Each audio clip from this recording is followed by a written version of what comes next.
Hello, everybody. Welcome to week 2 of our summer mindset reset using the book, The Game of Conquering, which is fantastic. I hope you guys are enjoying it and learning a lot and noticing things in your own thoughts that need to be corrected and worked on, just like I have, because this book has stepped on my toes and in all the best ways.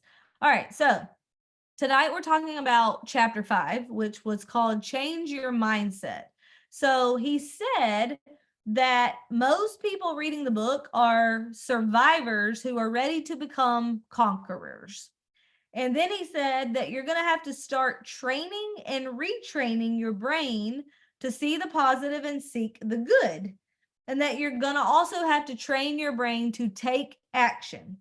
Then he gives the formula for becoming a conqueror. Now, remember from last week that a conqueror is somebody who is not just here focused on not quitting, they're actually focused on winning. The conquerors are doing whatever it takes to win, to thrive, not to just be average, but to excel and to succeed. Okay. So he gives a formula for what makes up a conqueror's mindset. And how does a conqueror become successful? So the formula is vision plus environment plus discipline plus habits equals success. So let's talk about the first component of this formula, vision. So vision is what you think. Hold on, let me mute everybody again. Vision is what you think and intentionally believe that your network marketing business and life could be when you are at your goals. When you define yourself as successful, it's what you think and believe that your network marketing business success and life could look like. And he also said that if you lack motivation, it's because you lack vision. And I'd never heard that before. I thought that was very interesting. Your vision must be stronger than your mood. So good. He called it your future focus glasses. So my first question for you guys tonight is, what does your life look like when you have achieved your dream? Okay, so all the questions he asked in there. What's your income? Type in the chat right now. When you have achieved your network marketing dream, what's your monthly income look like? Type it in the chat. Yes, Abby, you are my people. So as you guys are typing your answers in the chat about what you want your income to look like, I would love for somebody to unmute and tell who did type their answer in the chat. What does your work day look like when you're at that income level? What's your work day look like? Like, how do you envision your day-to-day work life and personal life looking like when you are at that income level? What are you wearing? Where do you live? What are you driving? Let me hear from you guys. I've thought about this a lot. Okay. And actually have it voice recorded on my phone. And I try to listen to it every day, although for the past 2 weeks I have not. My life is so good. It is so good. I have a team full of leaders that are creating leaders, and it is just the biggest joy to my heart to be pouring into them and see them pouring into their teams. So I'm working about part-time, about 20 hours a week, and it's really doing the high-level coaching for the high-level leaders. And it's wide and then deep. Systems are established, like people want to be a part of our community. It is a well-oiled machine. It's as much as a business in a box as we can get. And it is just the high-level coaching of individuals is so soul satisfying that I can't wait to get up in the morning. I cannot wait to pour into my people, because then I'm seeing them pouring into people and them pouring into people. And the ripple effect is just beyond compare. My husband is just so peaceful because so much of the stress that he carries about my aging parents that have no money and all of that. It's gone. You know, my children have seen me achieve my wildest dreams. And so they are, you know, going for their dreams, which have nothing to do with network marketing, but they know with hard work and vision, anything is possible. And so they're, you know, they are just living their best life.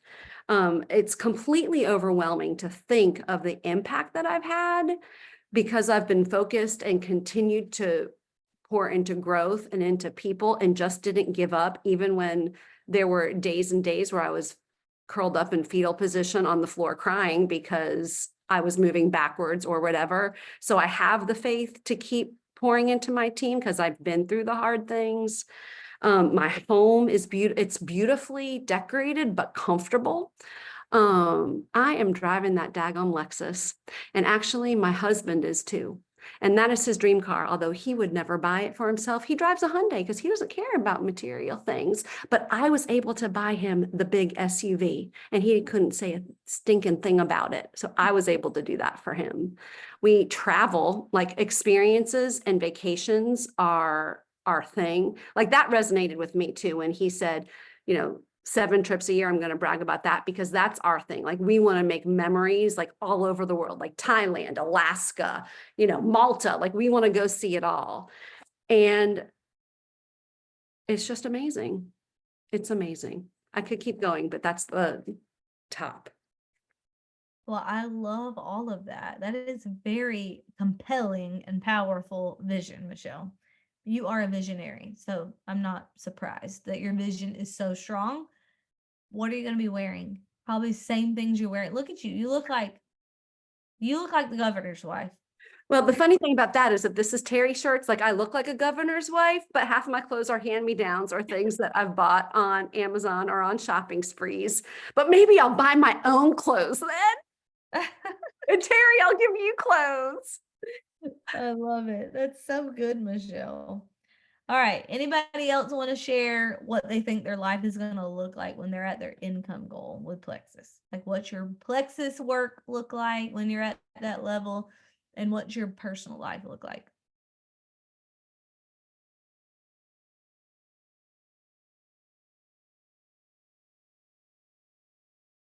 Okay, so I have a visual that everybody that was at convention last year would know. So remember when we took a team picture in Nashville last year and all the Jules were standing up front, and Brittany, you were there and you turned around and you were like, oh my gosh.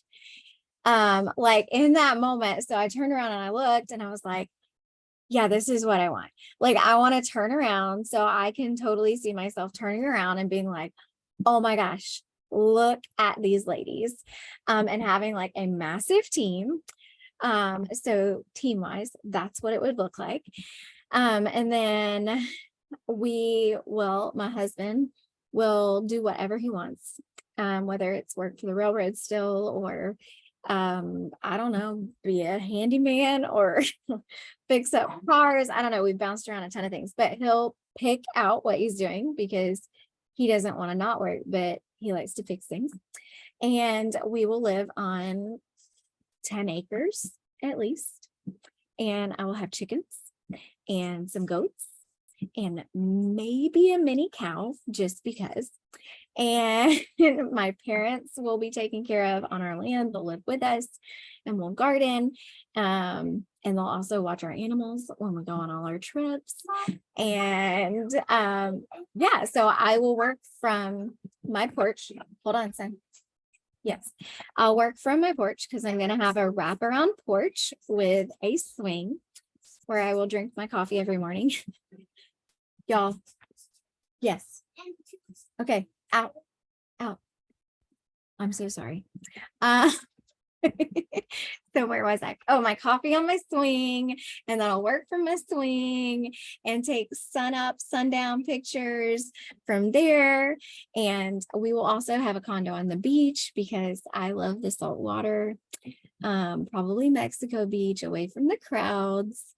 And I too will drive a Lexus, which I haven't always thought I wanted, but then I saw Christina's the other day and I'm like, heck yeah, I want a Lexus. She making that Lexus look good. Yes. And I will also stand on stage and train. Oh, I love it. Love all of it. And I can visualize every bit of that with you, Rachel. You definitely can have that. Okay. So let's move right along. Thank y'all for sharing that, Michelle and Rachel. Fears on a scale of 1 to 10 were a 9, but goals, dreams, ambitions, and vision were a 10. So I'm curious to hear from you guys. What part of your business puts your fear at a 9?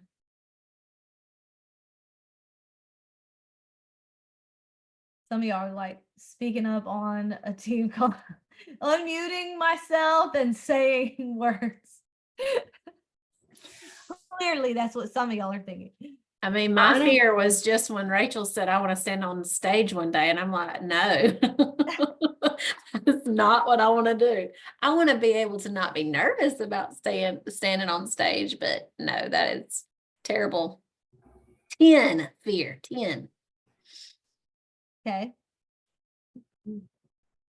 Anybody else brave enough to admit what part of their business puts their fear at a 9? I'll go. Because this is kind of ironic. When I first started Plexus, I was like, I can do this alone. I don't really want to have a team. And now one of my number 9 pluses is not having a team, not having people to work with, because I really love it. I didn't think I would, but it's so much fun. It's such a blessing. And so it is mine to not have people on my team. That would be like horrible, because this is no fun. It's not fun going to convention by yourself and doing the things that we do. And so Mhm. it's my 9. Agree. Yeah, that would be my 9 too. Yeah, that would be very scary to not have a team. And you're right, it is so fun. All right. How can, you don't have to answer this out loud if you didn't answer the part about what your fear is, but how can you associate your vision with pleasure rather than pain? Because he talked about in the book how when you are focused more on the pleasure that you're going to receive from being disciplined, that you're more likely to continue being disciplined than if you're focused on the pain of what's being taken away. So how can you associate your vision with pleasure rather than pain? I have a funny story about that. So I didn't share my vision or my fear. That's not really a fear. Mine's just a discomfort, like discomfort level 9 would be metrics, having to like track metrics, figure out numbers, reflect and analyze. And so I'm trying to justify to a business coach the other day why I think Brittany just like why I shouldn't have to do that. Like I should probably the what's it called? The anomaly. Like I know Brittany thinks I should do this, but I just don't think I should. Here's all the reasons why. And then she agreed with Brittany. And I was like, wow, didn't go how I thought it was going to go. But she said, what if that one thing right there, like you leaning into that thing right there, gets you what you're saying that you want? You say you want this, because she had asked, like, how will we know if this has been successful in a year? And so I told her how it would look if it was successful. And she's like, what if that's the thing though? And I was like, oh, well then, okay, we can look at all the metrics. And it reminded me of Krista Deary's story when her and Chad were really struggling financially. She said that this is before Plexus, she said that they avoided looking at anything in their finances at all. They were terrified for what the picture would paint. And so they just kept like surviving. And she said, finally, when they sat down and like got the real honest picture, it actually, I mean, it was really painful and devastating, but what it did was it empowered them to know change is possible starting today. Now that I know what's really in front of me, change is possible starting today. So pleasure would be if the thing that brings you the fear or the discomfort, if it's the one thing that would actually give you what you want, it's almost just kind of like, hey, well, let's roll up our sleeves and let's make it happen. Kind of like Mhm. having a baby, like the pain of having a baby, 9, the joy of having a baby, 10. So just realizing, okay, I might have to go through the pain, but this is what I'm going to get. So let's just hurry up and get to the pain. And almost Mhm. makes you want to bring it on. Yeah, that's so good. So good. Okay. So the conqueror's formula again was vision plus environment plus discipline plus habits equals success. So let's talk about the second component of that, which is environment. He says you can't develop discipline in a bad environment. Some of your environment you cannot control, but a lot of it you can. Your environment is basically made up of all of the influences in your life. So that could be like social media content you consume, not even social media. It could be like movies you watch, music you listen to, conversations you have with people, the friends in your life, your pastors, leaders, people at church, people at work, the culture that we live in, your inner circle. Like these are all influences in your life, whether directly or indirectly. Okay. So when you think about how he says you can't develop discipline in a bad environment, I think that should have us pause and evaluate the social media content that we consume. Like everything that you consume, you need to evaluate how the content makes you feel. Not just social media content, but I mean, I think that's a big one for a lot of us because we are content creators, right? So we do spend a lot of time on social media. We definitely need to evaluate how social media content makes us feel. And if there's somebody who is a negative influence, like that, like you can tell that after you've read their post or watched their reel or their live or whatever, if it's not raising your belief or raising your ambition in some way, and not causing you to think, yeah, I can do it, then you need to unfollow. Like, even if it's the news, y'all, literally, I don't watch the news. Like, China could be underwater, and unless my husband informed me, I wouldn't know. Seriously. You know why? Because whenever I watch the news and I see all the bad things happening in the world, it makes me fearful. It makes me anxious. It makes me fearful. It makes me like fearful and anxious about the future of like everything, of like the world. And I start like praying for Jesus to come back and stuff. And then I'm like, well, if Jesus is coming back tomorrow, because I'm praying so fervently for this, then what's the point in building my business? So I'm just not watching the news. Okay. So we need to evaluate how things that we are consuming, whether it's social media, news, movies, music. Music is a big one too, y'all. I have these conversations with my kids all the time, especially if like you're prone to depression or if you're prone to anger and you're listening to music that promotes depression or anger, what do you think you're going to get? I mean, input equals output. Okay. So, whatever is influencing you, pay attention to your energy and your thoughts after you have consumed social media, movies, music, books, podcasts, whatever it is. And then, same exact thing for people that you spend time with. Okay. And I don't want y'all to answer this out loud, but I do want you to think about who are the 3 friends that you spend the most time with.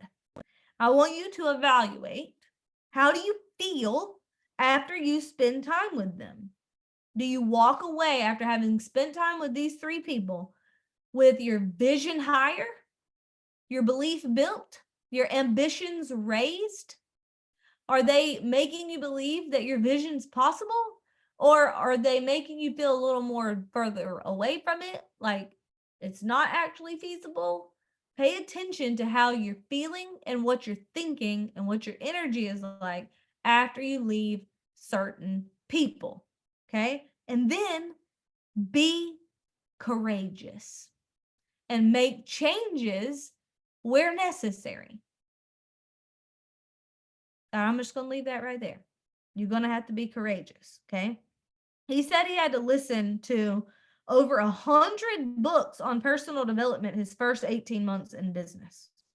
So, I mean, that spoke volumes to me because, well, first of all, I could say something similar. I don't know if I did 100 books, but I mean, I'm sure at this point I have read 100 books. I just didn't do it in 18 months.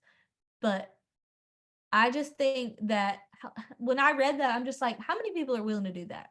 How many people's vision is so high that they are that level of willing to remove limits from their thinking. Like he was very aware of what his fears were, very aware when he knew he was supposed to take action, but was like halting himself and just was scared to take the action. He just was very aware, and he took radical action in order to change it.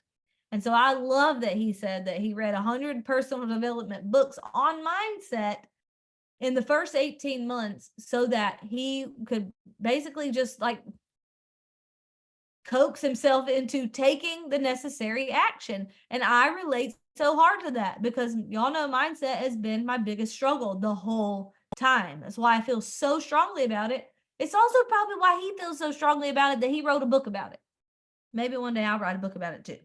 All right, so my question for you guys, what are you doing to create an environment of success for yourself?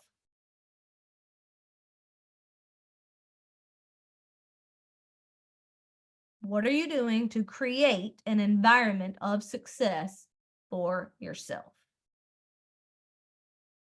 Well, I'll go. Surrounding myself with people who are where I want to be and have growth mindsets is the number one thing.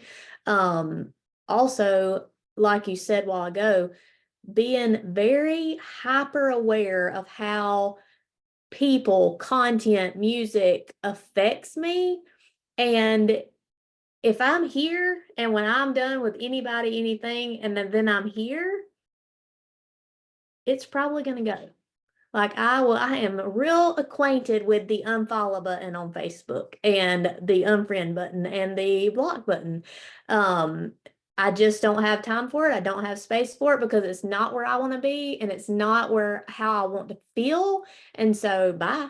Like I have no trouble doing that whatsoever. Same thing with news and stuff like that. Now I do stay up on things, but anything that is like I can feel it's bringing me down, I'm done with it. So those have probably been the biggest things for me. And then staying connected to what we have going on that is moving us forward always. Like if there is something happening in Freedom Team or Plexus period, I will be there. Yep. 100%. And I've been that way from day one, April 20th, 2015, when I clicked that enroll button. Like if there was a thing, you could bet I was going to be there. So I think those are probably my biggest top things. Yep. And that is so true. You are definitely there consistently at every single happening. And I think that has a lot to do with why you are where you are now. Has a lot to do with your success now. But yes, that's so good. And pro tip, you can unfollow people on Facebook without unfriending them. When you hit the unfollow button, they will never know you unfollowed. You could still be their friend and they will never know you're not following their content. So in case y'all didn't know that, that's important. All right. Okay. So thank you for sharing that, Emily. Those are all great tips on creating a positive or a success, not just a positive environment, an actual success environment, an environment that actually sets you up for success. It's not going to hinder your success, and removing things from your life that would hinder your success. Sometimes that is people. Sometimes it is. Okay. Okay. The Conqueror's formula, once again, vision plus environment plus discipline plus habits equals success. So let's talk about the discipline component. He said, discipline becomes so much easier when you have the right vision and environment. But easier does not mean easy. Success is never easy. Agree. Okay. What goals have you set for yourself that are not related to your business, but they're part of your vision for success in your business? Michelle listed a lot of them earlier, which I loved. Rachel did too. But what goals have you set for yourself that are not related to your business directly, but They are part of your vision for success in your business. One of my goals is I'll to. go. Oh, Oh, Go ahead. go ahead, Jen. Jen unmuted first, and then we'll come back to Suzanne. being able to travel at least every other month to go see family because I've got family scattered. So part of what success looks like for me is, oh, you want me to be somewhere? Okay, well, Nana's gonna hop on a plane. Bye, see y'all. Love it. Yep, love it. Thank you for sharing that, Jen. Suzanne? So for me, a couple of things that I put into practice, because I noticed in the very beginning when I started this business was, I love people and I love to talk and communicate. And I found that I interrupted a lot. So learning to become a really good listener and, yeah, so I can just meet people where they're at because I want them to come back. Mm, So yeah, that's a good really one. learning to communicate well. I love Yeah. that. That's a And I really think there good was another, yeah. Do you have a way to measure that, Suzanne? You mean like in the moment? Well, I'm just wondering, like, Maybe. when you reach that goal, how will you know? Well, to reach that goal, well, how will I know?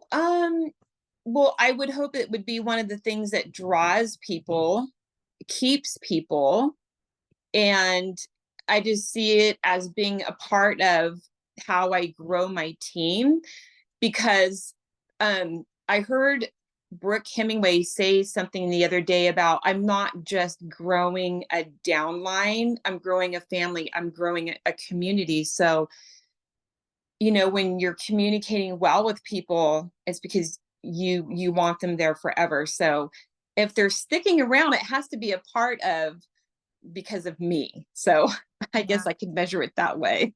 Are they Yeah. sticking around? Are they sticking with me? Yeah, that's really good. So improve results with your business builder retention. All right, that's good. Yep. Okay. So he says in the book, show me your disciplines and I will show you your future. So my question for you guys is, what daily disciplines do you have that set you up for success?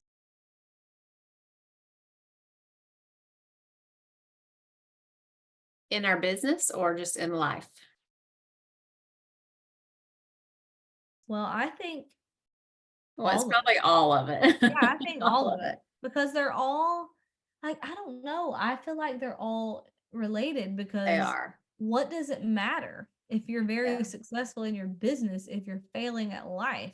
Mhm. So I like how he takes a holistic approach, and like he had just talked about how, well, the last question was, what goals have you set for yourself that are not directly related to your business, but they are part of your vision for success in your business. So I think I think any disciplines that set you up for success. What you got, Terry? Tell us So all for- your disciplines. Well, ones that I'm pretty strong in is the gym. Like I've definitely made that been very disciplined in the gym. But just my work hours, like I treat this like a business. And so I'm very set on these are my business hours, setting boundaries with friends and family and just and also I set family hours. Like these are my family hours. Unless it's like the last few days of the month. Like it's, I might have to tear some walls down, but I'm just very disciplined in the time that I put into my business. I love it. That's so good, Terry. I would say your future is bright based off those I disciplines. ain't always focused on every minute of my business hours, but I'm working. Okay. Okay. Working on it. That is fair. All right. Anybody else have any daily disciplines that you have in place that set you up for success? Where's Katie Wiggins? I know she has some disciplines. Where's Katie? Is she on here? Katie, unmute yourself if you're on here. I'm No. here. I look a hot Hey. mess, but I'm here. Okay. Well, you can't look worse than me. So What's your daily disciplines? My daily disciplines is I piggybacked off of Terry. I treat my work as a business. I treat my Plexus business as an actual business. I put in the hours. I time block. That is huge for me. Even traveling, I am everybody's busy during the summer, but I am on the road a lot during the weekends, and I always make my Plexus business a priority in that mix.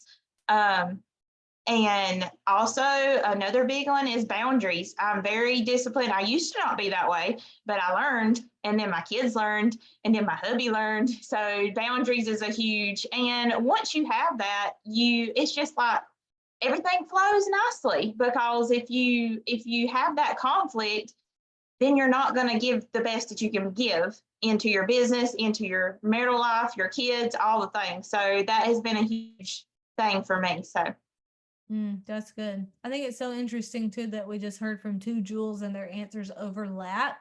So I would be listening, like I'd be leaning into that. Like if I was aspiring to be a Jewel and I just heard two Jules say the same thing, I would be like, okay, how can I implement boundaries? How can I implement time blocking? How can I implement, the things that they said? Several of the things they said overlapped. And so those success leaves clues. And so they just left y'all some. All right. Conqueror's formula, last part of it was habits. So vision, environment, discipline, habits equals success. So create the right habits and you cannot fail.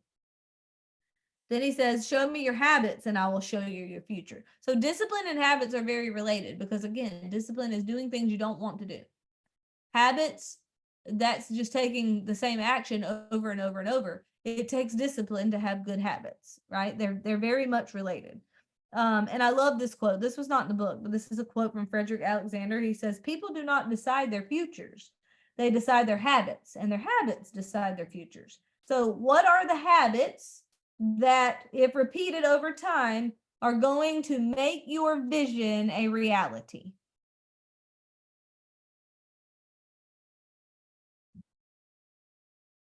Talking to people about Plexus, Yes. the business or the products, both. Yeah, that's the number pillars. one.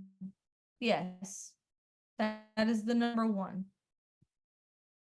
Number one income, the most income producing thing that you can do is talking to new people about Plexus, following up with people that you have already talked to about Plexus who haven't joined yet. Those are the two most income producing things that you can do. What other habits, if you repeatedly do them, are going to make your vision your reality? Well, I was going to say the 4 pillars with mindset underneath, like staying close to the fire, working on your mindset every day, keeping your vision in front of you, enrolling new people, retaining them, duplicating, and learning to lead. Mm-hmm. I'll add in there, mastering the skill of social media. I want my messaging to be effective so that it's not always more that I have to do, but attracting higher quality people with getting really good at the work that I am doing. And so for me, it's just up-leveling social media. Yeah, I was going to say growth and realizing that there may be a skill we need to hone in on in one of the pillars, and just realizing that, and that growth is going to always be part of this business and part of our life. Like we will master something and then we're going to have to master something else. It's always going to be that way. And it may be social media, it may be communication, but we'll always have to have the mindset of mastering something.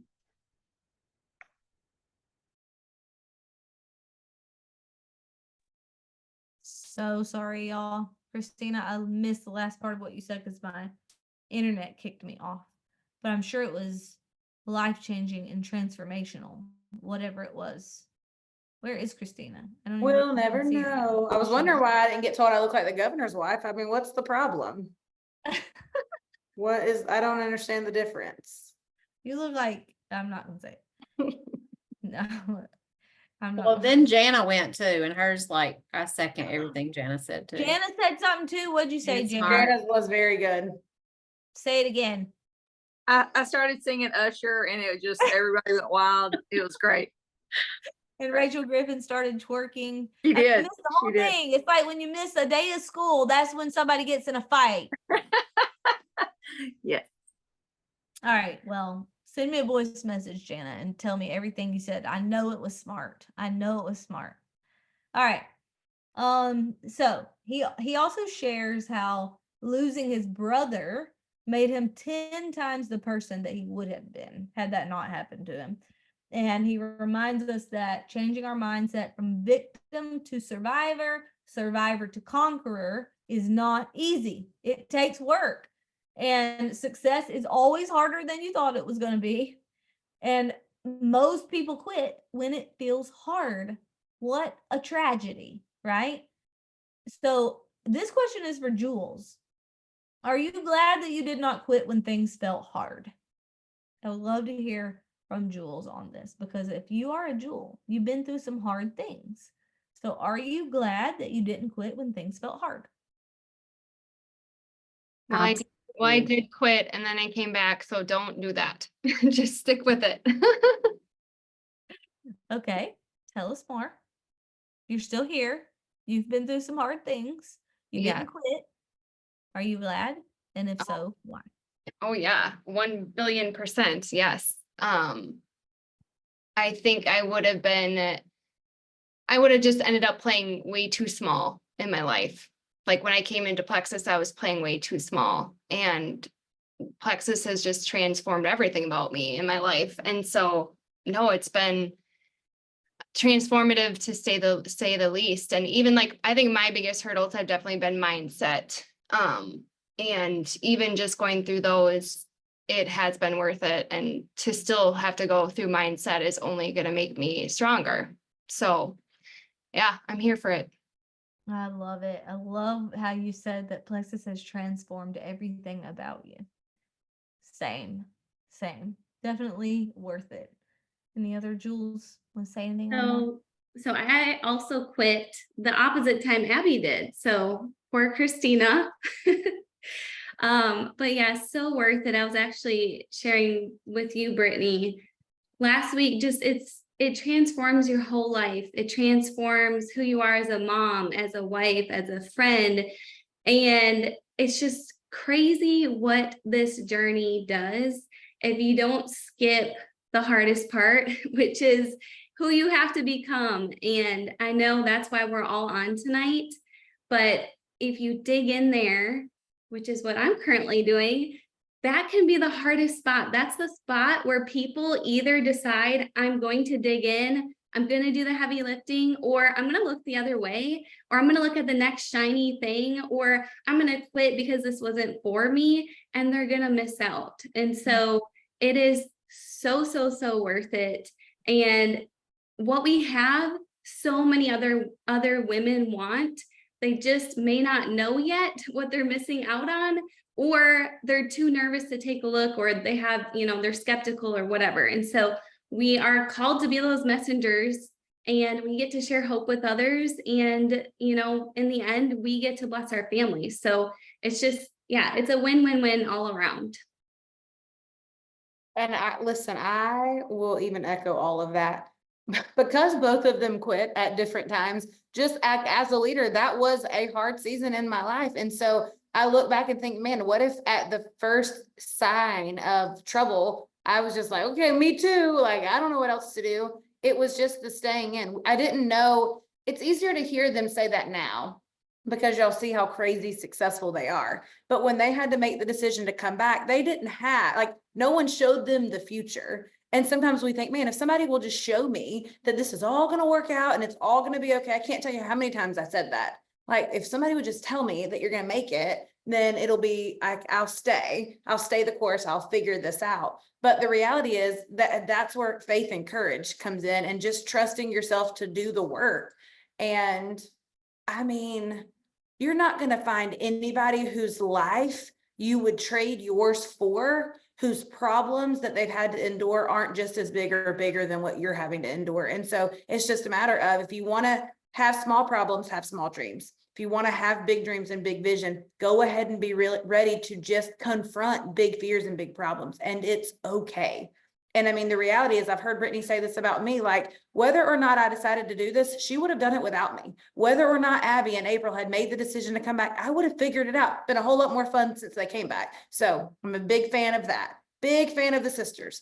But I would have done it anyway because my vision, the fear of them walking away, and they did, and they're not the only ones that have quit. But the vision, the pain of not having the vision was way worse than what I had to endure at any point of the business. Deciding that that's the life I'd be willing to give up instead, because that's basically what you have to decide. Endure the pain, discomfort, and fear and unknown, or give up on the life that you've decided that you want. And that wasn't an option. Number one, I had public accountability. I done told my whole family, this is the life we're going to have one day. And then me be like, no, just kidding. No, mom ain't gonna do it. Like, I mean, no. So stay the course. Somebody did tell you that it was gonna work out. Somebody did. I know, but I needed somebody else. I needed third party validation. Rude. I'd be like, how do you know though? No, now I get the payback when I'm like, bringing it back. How do you know if I'm gonna hit my fitness goals? I'm like, because I can tell all this stuff. But right, how do you know though? Science. I don't know. Just think science will be it. So yeah. All right, last question. I actually have several more questions, but we're out of time. But this next question, I'm asking it anyway because it's a great question. All right. He says in there how he would get way too high when things were going really well, and then way too low when things got bad. So what are your best tips for staying off of the emotional roller coaster?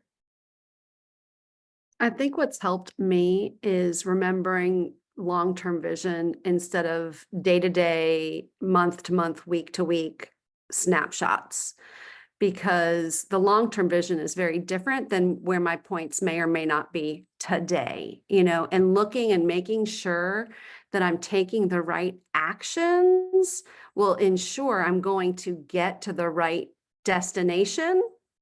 So long-term vision, and then making sure I'm taking the right actions. Because if I'm taking the right actions long enough, I'm going to get there. I mean, Google Maps works. The formula will get me there. But having that long-term vision of knowing this is where I am headed because I'm taking the right actions, and it's a proven formula. But again, taking my eyes off of the day-to-day, what the points look like, and knowing where I'm going with the action. Yeah, that's so good. Anybody else have tips on staying off the emotional roller coaster? I put mine in the chat, but when you're down, find somebody that's up, get real near to the fire. Don't find a vent partner. You can find somebody who's got down problems too, but find somebody who's got up problems. Find somebody who's doing better than you are and stay near them. Their energy is different. It will rub off on you. Mm-hmm. Jana, were you going to say something? Yeah, I was going to piggyback a little bit off of that too. Definitely go up. Don't go down. Talk to your sponsor, and also remind yourself that God put you here. I have to do that all the time. Remind yourself that God gave you this opportunity. He did not give it to us to fail or give up on or give in, but to do exactly what Christina said a few minutes ago. You're going to have big problems because this is a big dream, and remind ourselves of that all the time. Mm-hmm. One thing I would add is don't be emotionally attached to the outcome. That will keep you off the emotional roller coaster. Is when you sign someone up, you focus more on your process and focus on serving that person and not being emotionally attached to the outcome. So what he described in that book was like he'd sign up a dream team, or they're interested in the business. He's already like envisioning, living life on the islands and like retiring, and because he just like in his mind, this is it. This is the big one.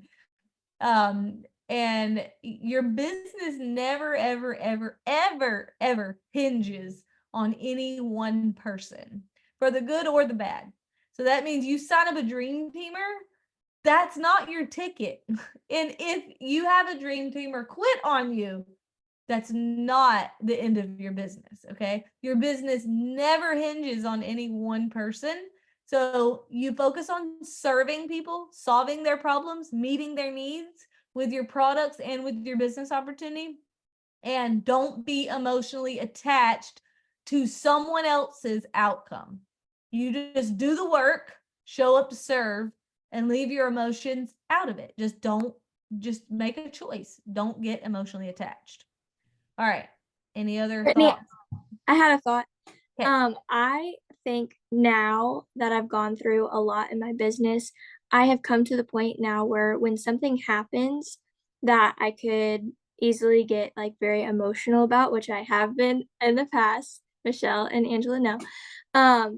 But I actually just think, good, like this is gonna make me relatable for my team one day when I look at them and be like, I've been there. I know how that feels. And it doesn't have to ruin you. It doesn't have to mean anything about you. And that makes me excited to think I am thinking ahead in the future that there are going to be people that are going to come and they're going to have the same exact issue, and I'm going to be able to encourage them. So I think of it as a game. Yeah, that's Well, I'm so- starting to. It's excellent, Madison. That's a great perspective.